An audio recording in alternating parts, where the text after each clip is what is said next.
Haribol. We're doing Bhagavad Gita, chapter 6, verse 44, shloka 44. Here it is, Sanskrit. Pūrva-abhyāsena tena-eva, hriyate hi-avaśho jijñāsur yogasya śhabda-brahmātivartate. What we're going to do is I'm going to share my translation, and this is from a book I just published, a translation of the Gita. There's many translations of the Gita in English. I think there's at least 400 out there, probably more by this point. Everyone and the brother is doing a translation, I guess. And it's a nice practice, I think, to do it, because it really gets you more into the study, right? And it's really about the svadhyaya, which is the self-study of these things, and disciplining yourself a little bit to really engage with the text and discover some things that you probably wouldn't see unless you really did go into the details. And as it said, God is in the details. Now, it's also said the devil's in the details, and maybe I've been going a little too deep. You can let me know if you think this is overkill. Some of these videos go, 40 minutes, 50 minutes on just one verse. Is that too much? I don't know, but I think this is a valuable service. Even if you just look at the different translations in the description, if you're interested in seeing what how different translators have translated a given verse, you might find it. I've done about 20 of these videos so far, maybe more. I haven't been counting, but there's 700 verses in the Gita. I think I've done about 20. So let's go to verse 44. Pūrva-abhyāsena tena-eva, hriyate hi-avaśho jijñāsur yogasya śhabda-brahmā-ativartate. This is what I have so far, right? I keep in mind that I'm not fixed on my translation, and I'm doing this partly because I am open to changing my translation if I think there's a better way to translate it. So that by that same form of practice, pūrva-abhyāsena, abhyasa is practice, pūrva is former, tena-eva, by that, eva oftentimes does not get translated. It's kind of a filler word. Pūrva-abhyāsena, abhyāsena tena-eva. One is born on in spite of oneself. Hriyate hi-avaśha apisa. Hriyate, he is carried on, he is conveyed, he is brought, or born on. He is generally, surely, indeed,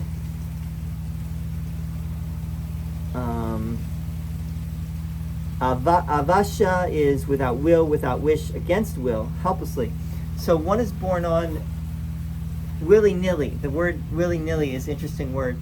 It's a phrase, actually. Willy-nilly means whether you want to or not. You're carried on by your former practice, which means, let's talk about the context here, is that Jesus is talking about the fallen, Krishna is talking about the fallen yogi, because Arjuna asks him, well, what if you don't make it to the goal in your lifetime?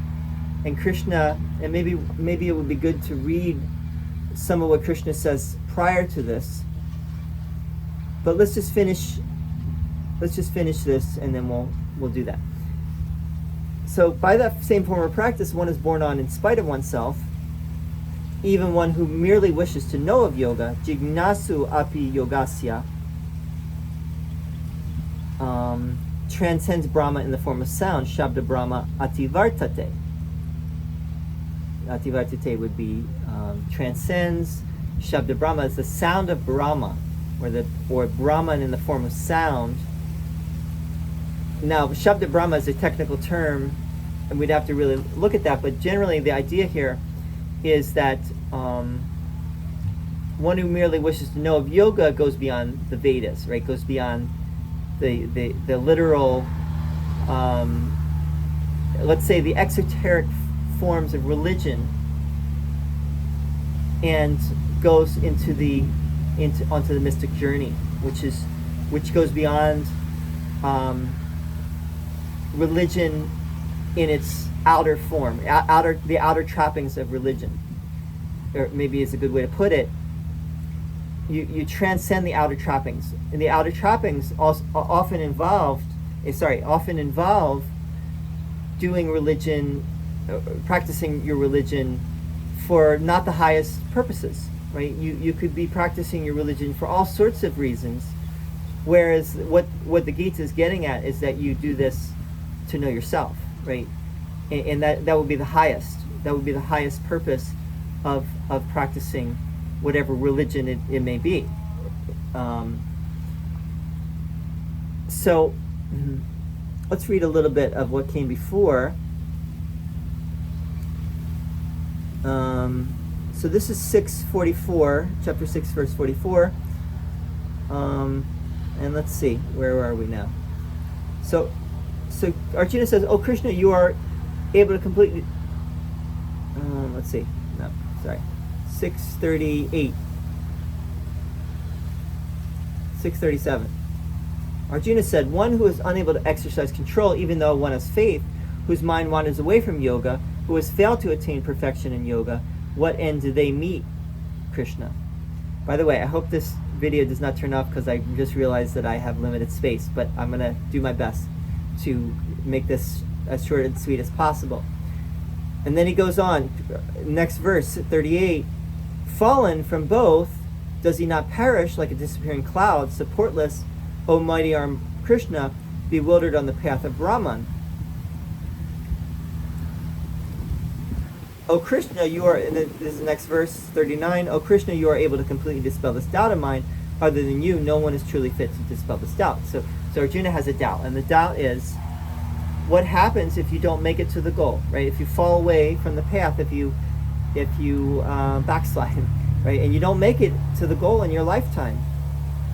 Here's what Krishna says. The Blessed One said, "O Arjuna, son of Pritha, neither in this world nor in the next will there be destruction of one. None, indeed, who does good ever comes to grief, my friend." We have to go through each of these verses more closely, but this is, for now, good enough. "Having attained to the worlds of the righteous and having dwelt there for endless years, one who has fallen from yoga takes birth in a house of the radiant and illustrious." 42, "Or one who is born in a family of even the wisest of yogis. Verily, a birth like this is very difficult to attain in this world." 43, "Then one comes into contact with the knowledge acquired in one's former body and strives once more toward perfection, O Arjuna, scion of the Kurus." And then our verse for today, "By that same form of practice, one is born on in spite of oneself. Even one who merely wishes to know of yoga transcends Brahman in the form of sound." By the way, this video, once again, is for Ravi Das, who brought this verse to me. And this is a difficult verse. This is a challenging verse to translate, challenging one to understand. But let's finish this. "But the yogi, through great effort and controlled mind, completely purified of evil and perfected over many births, then goes to the highest goal." So the idea here is that if you don't make it in this lifetime, your good effort goes with you, and you actually will go to like a higher plane after you die, but you will be reborn. You'll go to like a heavenly realm, astral heavenly realm, which is wonderful, but you're still not at the ultimate goal, right? The ultimate goal would be transcend heaven, so to speak, and merge back into God, right? But so if you don't get all the way there, you will be reborn at a certain point, but you will be reborn into a auspicious circumstance where you will be able to continue the practice that you started before. This is fascinating. This fascinating idea and this is one that is maybe not found in too many other scriptures.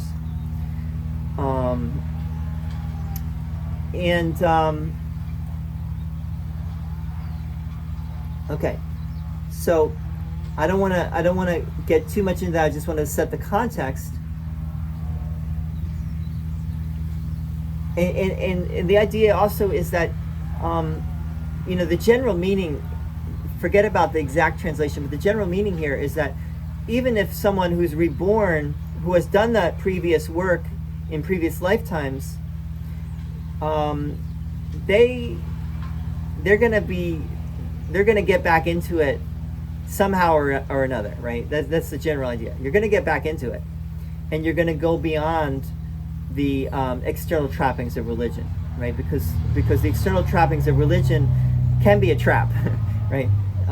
For the sincere seeker, and that's why many people who are really get wise to these things become more interested in the spirituality versus the religion per se, right? Because religion can oftentimes be doctrinal and dogmatic and limiting. So Sargeant, so that was my translation. Now here's Sargeant's translation. Winthrop Sargeant. He is carried on even against his will by prior practice. He who even wished to know of yoga transcends Brahman in the form of sound. Okay, he's carried on.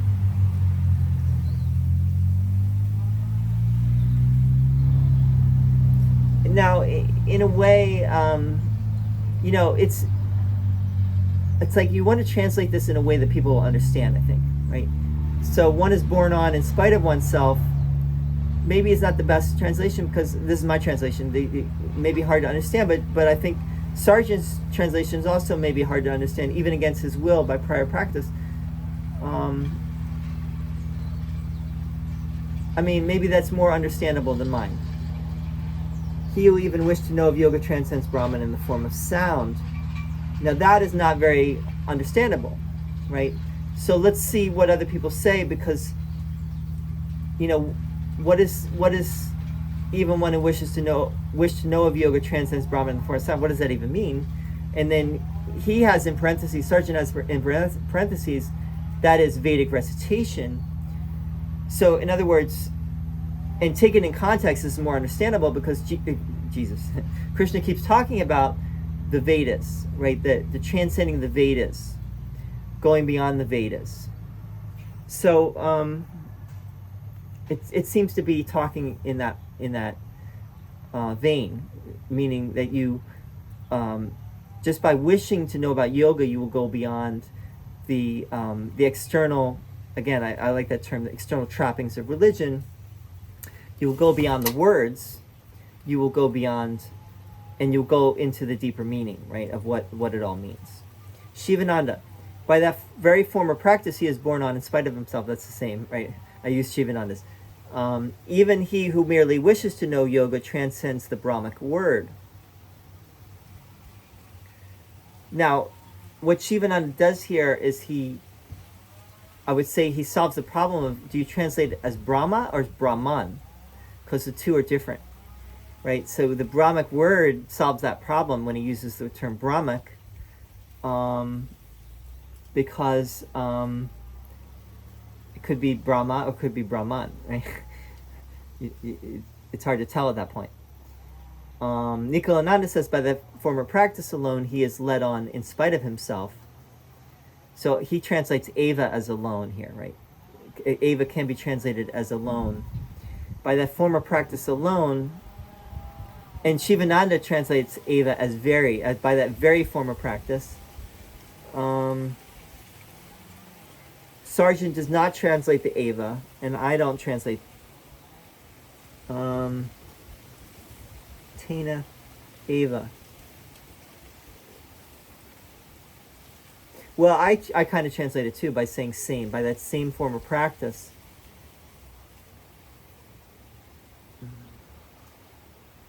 So Nikolananda has, by that form of practice alone, he is led on in spite of himself. Even he who merely wishes to know of yoga rises superior to the performer of Vedic rites. So he makes it very, he spells it out here. For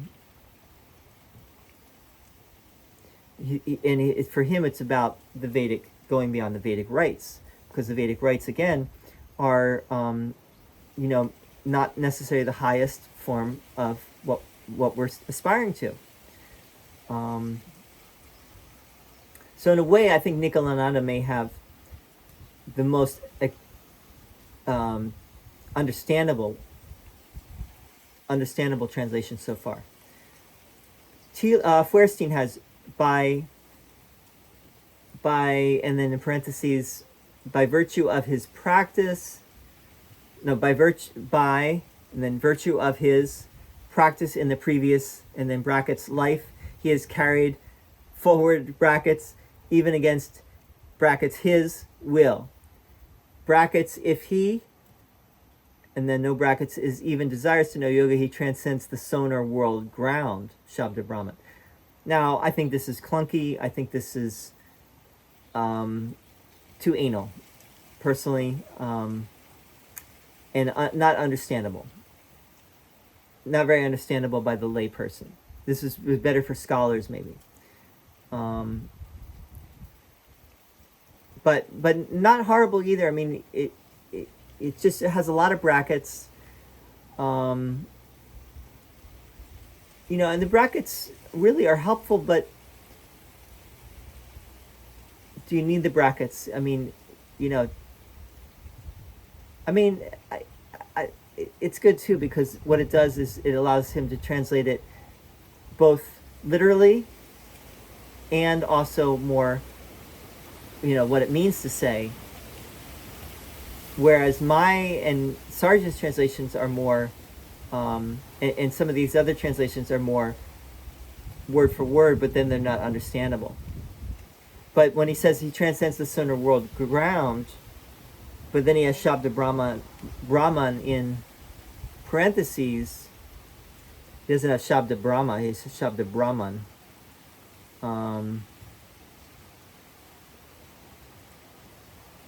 He loses you because you don't know what that means.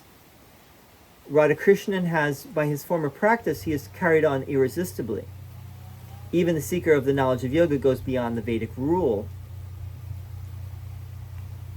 Now, the Vedic rule, what does that mean, though? That's the problem. So this is very similar to some of the other ones, and it's also very simple, no brackets, no parentheses, but you don't understand maybe what the Vedic rule means. Now, if you're reading the Gita closely, then you understand what it means. You get a sense of what it means. But otherwise, you may be a little bit confused and lost. Mahadev Desai, the Gita quoted Gandhi, by virtue of that previous practice, he is borne on, whether he will it or not. Even he, with a desire to know yoga, passes beyond the Vedic ritual.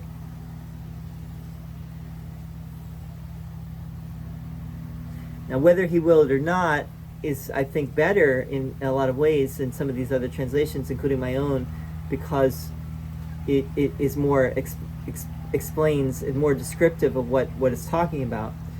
Even he with a desire to know yoga passes beyond the Vedic ritual.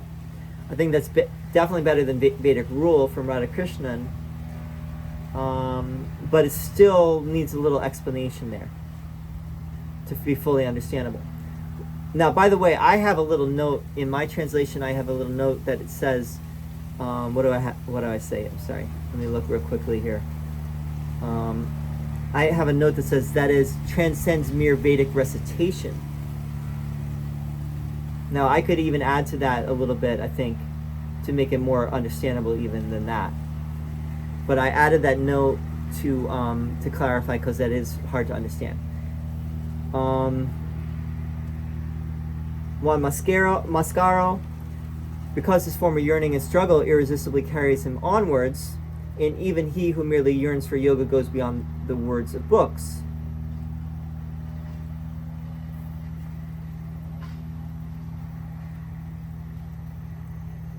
Now, I think this is loose and maybe too loose, right? what is śhabda-brahma? Śhabda-brahma is a technical term, and it relates to the Vedas.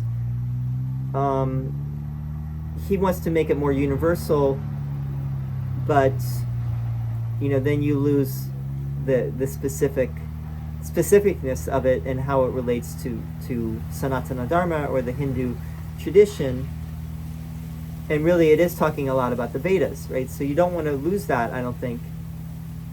So this is nice in that it's a little more universal. So anyone reading it could find it maybe helpful, even if they're of a different tradition.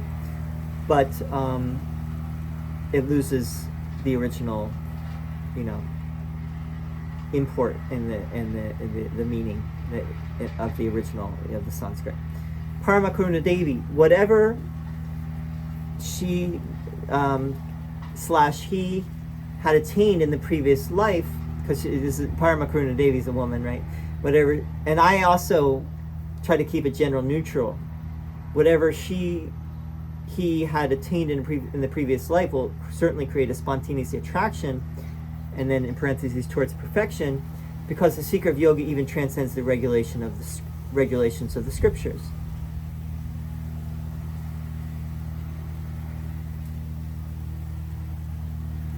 So she's trying to explain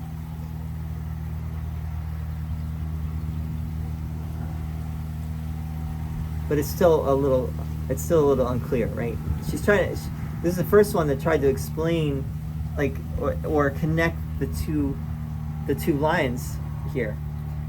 She's trying to say why there is this attraction, because the seeker of yoga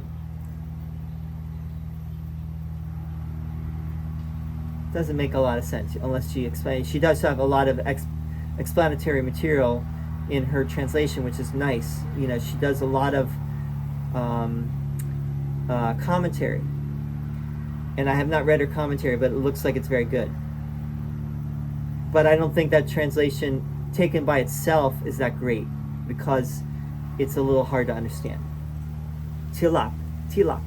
As a result of that practice made by him in previous verse, he is necessarily, that is, and this is parentheses, that is, though he may not wish it, drawn, and then in parentheses, toward complete siddhi, which means perfection, end of parentheses, he who has experienced the jijñāsa, and then in parentheses, that is the desire to possess the knowledge of, in parentheses, karma, yoga, such a man goes beyond the śhabda-brahma, and then parentheses, that is the desire prompted rituals such as yagnas, the yagas, etc., prescribed by the Vedas. All right. It's a lot of parentheses, but it's to explain what is being meant. So it's good if you're if you're okay with a lot of parentheses, and you're okay with it's really a matter of taste here, I think.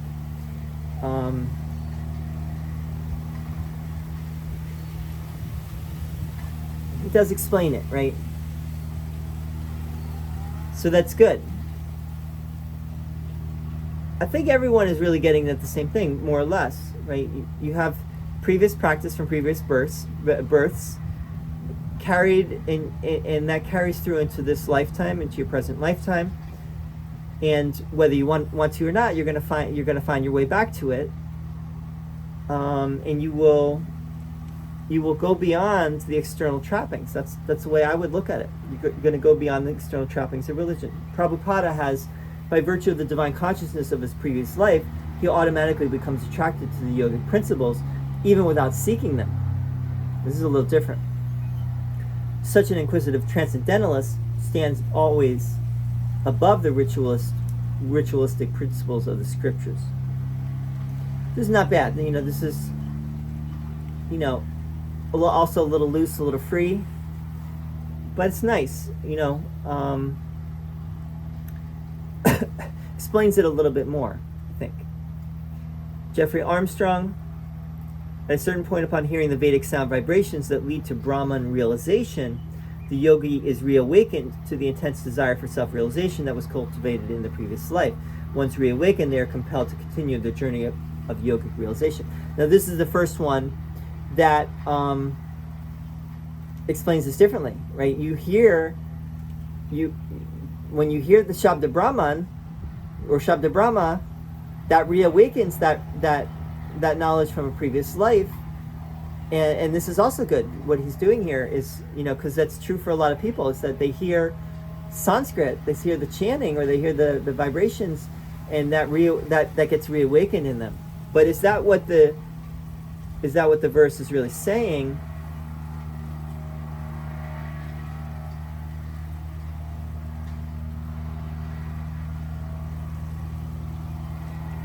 I think he's playing a little fast and loose with it, but maybe not. Maybe he's onto something there that no one else got. Jayadayal Goyanka, the other one, parentheses, who takes birth in a rich family, though under the sway of his senses, feel drawn toward God by force of the habit acquired in his previous birth. Nay, even the seeker of enlightenment on yoga, parentheses, in the form of even-mindedness, transcends the fruit of actions performed with some interested motive as laid down in the Vedas. Almost everyone except Armstrong is translating this in more or less the same way. But what Goyanka does something different too is that he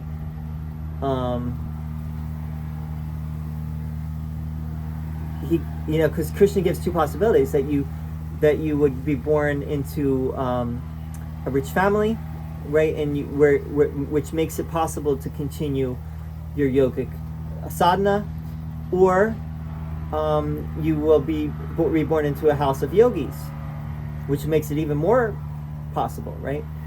And now he's saying, well, no, now we're going back to the being born in a rich family, because even being born in a rich family, well, for instance, I was born in a Jewish family, and my family was quite opposed to yoga and other religions.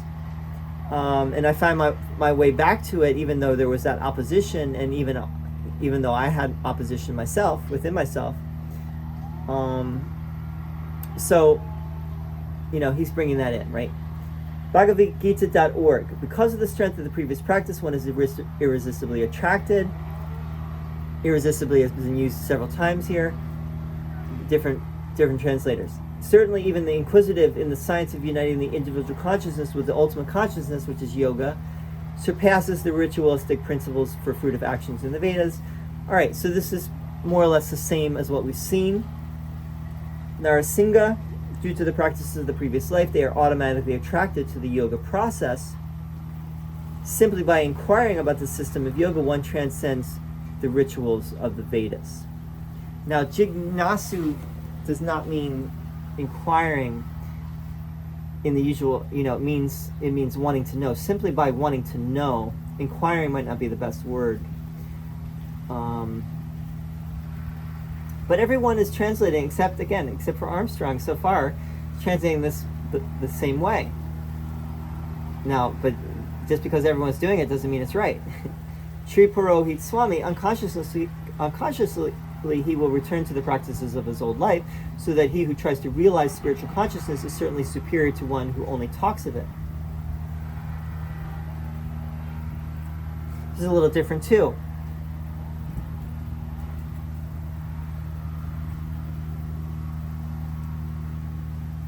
There's a difference between the yogi and the religious person.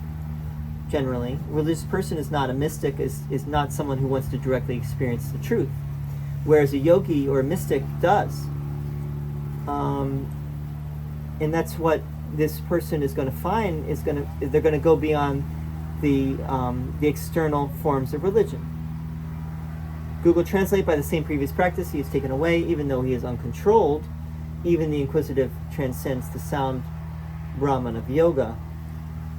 Not a very helpful translation. The inquisitive is like the inquiring that we saw with Narasingha. It's interesting that it translates it as inquisitive, right? We'll go on now. Sir Edwin Arnold, for by the old desire he is drawn on unwittingly,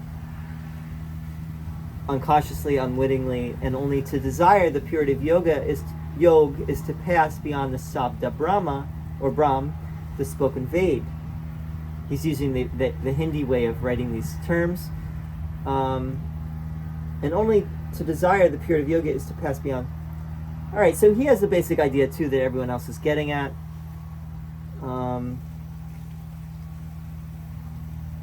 More or less. Right. There's different nuances here in what people are saying, but more or less everyone except Jeffrey Armstrong and maybe one or two others are getting at the same idea. Charles Wilkins, who had the first English translation in 1777 or something, the man whose desires of learning this devotion, this spiritual application of the soul, exceedeth even the word of Brahm. Not very good because it doesn't really translate the first part of the verse too well.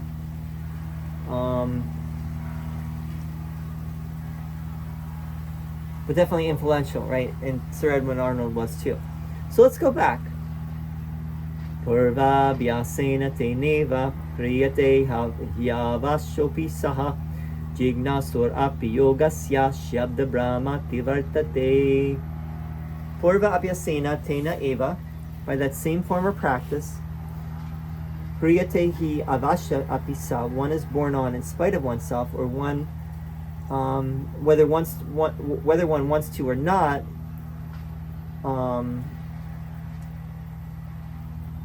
even one who merely wishes to know of yoga, jijñāsu api yogasya, api would be even. One, jijñāsu is the one who wants to know of yoga, yogasya,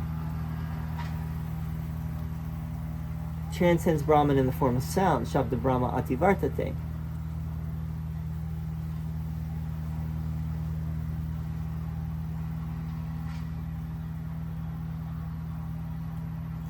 Now the thing is that with this translation is that it doesn't really follow the first line and the second line don't really. It's like a non sequitur almost, right? It doesn't really make sense. So my translation, I don't think it's maybe literally good, but it doesn't really make sense, and there's probably something missing. Sargeant also has, he is carried on even against his will by prior practice. He who even wished to know of yoga transcends Brahman in the form of sound. Now this is actually maybe better because he who even wished to know of yoga, like in a past lifetime. So that then it makes more sense. Like my translation maybe does not make as much sense. Maybe it makes more sense to say even one who merely wished to know, not wishes, but wished to know of yoga. That makes more sense actually. So I'm going to look into that to see if that maybe is more correct. Even one who merely wished to know of yoga in a past life transcends Brahman in the form of sound. All right. Hope this is helpful, and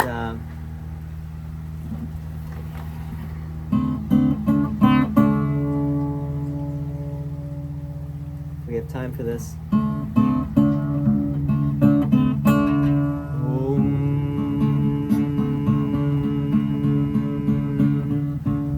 Pūrva-abhyāsena tena-eva hriyate hi-avaśho pisaha jijñāsur yogasya śhabda-brahmā-ativartate.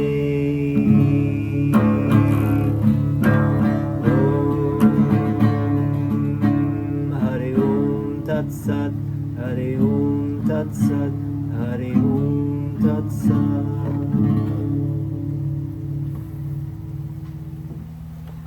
Hari Bol.